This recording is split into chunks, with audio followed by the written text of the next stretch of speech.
खुलुमबाय आंनि मुलुगनां बड' निउस चेनेलाव गासैखौबो गोसो गोथारै बरायहरनाय जाबाय। बे समाव आं नोंथांमोननि सिगाङाव फुंबिलिनि मोननैसो खौरां लाना फैलायबाय। अन्नानै भिडिअखौ जोबजासिम फारि फारि नायलांदो। गिबि रादाबाव दं आसामाव गोख्रै खारनाय ट्रेननि सौग्रावनायाव सानै मावदांसानि जिउ खहा आरो साथाम जोखोम। बे जाथाया नारेंगी रेलवे स्टेशनाव फुंनि समाव जादोंमोन जेब्ला ट्रेनखौ बारनाय मावसाफोरनि मोनसे हानजाया गंसे लकेल ट्रेनजों सौग्रावदोंमोन। मावख'गिरिफोरा बुंदोंमोन दि सोरखारि रेलवे पुलिसनि मोनसे हानजाया गोख्रैनो जाथाय जायगायाव सौहैयो आरो गोथै सहफोरखौ बोखांनो हायो। लोगोसे जोखोम जानायफोरखौबो जिमसिआव थिसननाय जादोंमोन। नैथि रादाबाव दं जोबोद दुखुनांथाव खौरां।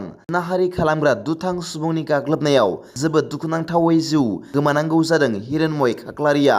गवालपारा जिल्लानि दुधनै थाङाबारि बालाफारा गामिनि हिरण्मय खाख्लारिया मख'जाथावदि थांनाय 3 मेआव दुधनैयाव रंजालि बैसागु नायनो थांदोंमोन। बालाफारानि सानै हिनजावसाया बैसागु नायनानै हराव न'आव फैफिननाय समावनो लामायाव साथाम दुथां फारि दन तालुकदार आहर आली आरो रेहमान आली मुंनि साथाम सुबुंफोरा फेग्रा मुवा दौनानै जिनाहारि खालामना हुस गैयै थासारियाव लामायाव गारनानै गालाङो।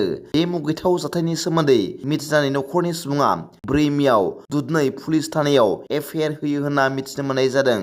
उनाव बे जाथायखौ लानानै 5 मे खालि दायनिगिरि नखरजों जिनाहारि खालामजाग्रानि नखर आरो रायजोफोरनि गेजेराव दावराव दावसि जानानै बुलायनाय जाथाय जायो होनना मिथिनो मोन्दों। नाथाय बे समावनो जिनाहारि खालामग्रानि नखरनि सुबुंफ्रा जिनाहारि खालामजाग्रानि नखरनि सुबुंफोरखौ गाग्लोबो, जायनि जाउनाव हिरण्मय खाख्लारिया गोब्राबै जोखोम जायो आरो लोगो लोगोनो गुवाहाटीनि JNRC हस्पिटालाव थिसनो।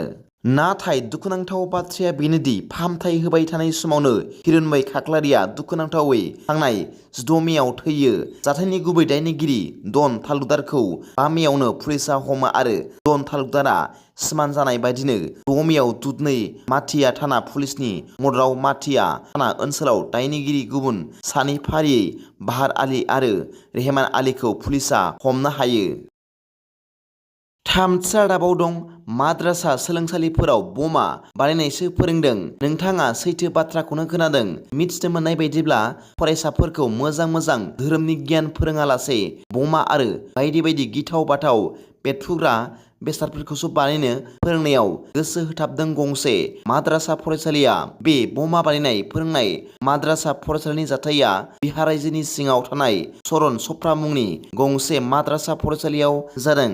बे जाथायखौ माद्रासा फरायसालि सिङाव बम बेरफ्रुनायनि गेजेरजों सासे मौलाना थैनाय आरो सानै फरायसाया जखम जानायनि उनाव पुलिस बिफाना नायसंनायनि उनाव सोराङाव फैदों आरो आथिखालाव बे माद्रासा फरायसालिनि सानै मौलानाजों लोगोसे 4 फरायसाफोरा खारखुमाना दं होनना मिथिनो मोन्दों। ब्रैथि रादाबाव दं मैया मेट्रिक आनजादाव सेथि मासि लाना उथ्रिसार जानो हानाय फरायसाफोरखौ बरायदों।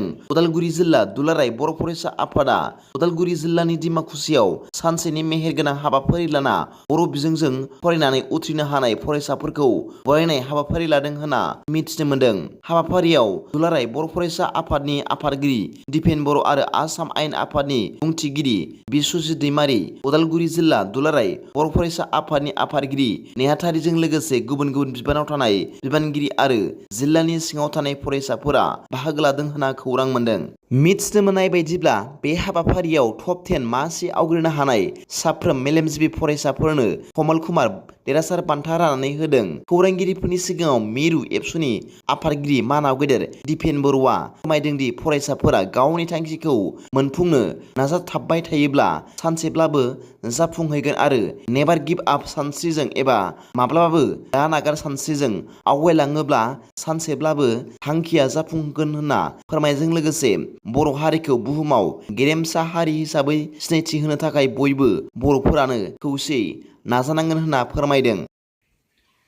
दिनैनि फुंबिलिनि मोननैसो खौरांफोरा दा बेखिनिल'मोन। भिडिअखौ मोजां मोनदोंब्ला आंनि बे मुलुगनां बड' निउस चेनेलखौ अन्नानै साबस्क्राइब खालाम। जायफ्रा गोदानै नायदोंब्ला एसेनोसै, गोजोन्थों।